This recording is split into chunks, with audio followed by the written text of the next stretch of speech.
নমস্কার, আমার ভিডিওতে আপনাদের সবাইকে স্বাগত। আমি একজন কিডনি পেশেন্ট।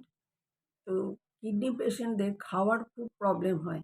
দেখবেন যখনই আপনার কিডনিটা খারাপ হতে থাকবে, আপনি ডাক্তারের কাছে গেলেন, বা ডায়েটিশিয়ানের কাছে গেলেন, আপনাকে খাওয়া নিয়ে নানা রকমের পরামর্শ তো দেবেই, আর সেগুলো মানতেও হবে। প্রচুর খাবার মানা থাকে, কেননা পটাশিয়াম, সোডিয়াম এগুলো যে যে যেকোনো জিনিসে আছে, সেগুলো কিডনিতে খুব এফেক্ট করে। যার জন্য অনেক কিছু খাওয়া মানা করে দেয়। তো যখন আমার কিডনি খারাপ হলো, আমি ভেলোর গেলাম। ওখানে আমি তো ডক্টর দেখালামই, প্লাস আমার ডায়েটিশিয়ানের কাছেও গেলাম।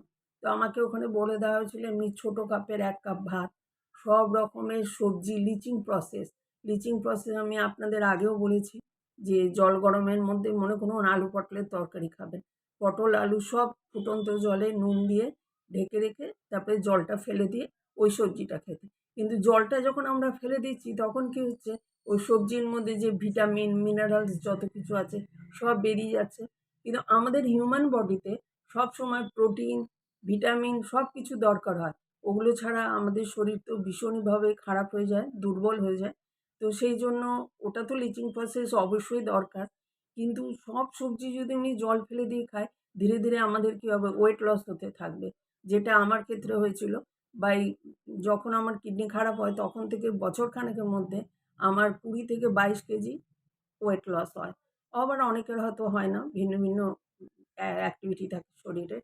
তো সেই জন্য বলছি যে আপনারা ভালো মতন ডাক্তারের পরামর্শ নেবেন। আশেপাশের অনেকেও আপনাকে বলবেন এটা খাবে না, ওটা খাবে না।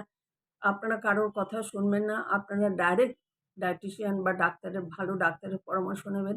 যাতে আপনাদের শরীরে যে ভিটামিন, প্রোটিন সেগুলোও থাকে, আবার পটাশিয়াম, সোডিয়াম এগুলোও না বাড়ে। ঠিক আছে? তো সেইটাই আমার বলার ছিল আজকে। দেখুন আপনাদের কেমন লাগে আমার ভিডিওটা, অবশ্যই জানাবেন। আজ এই পর্যন্ত। আজকে রাখছি কেমন? ধন্যবাদ।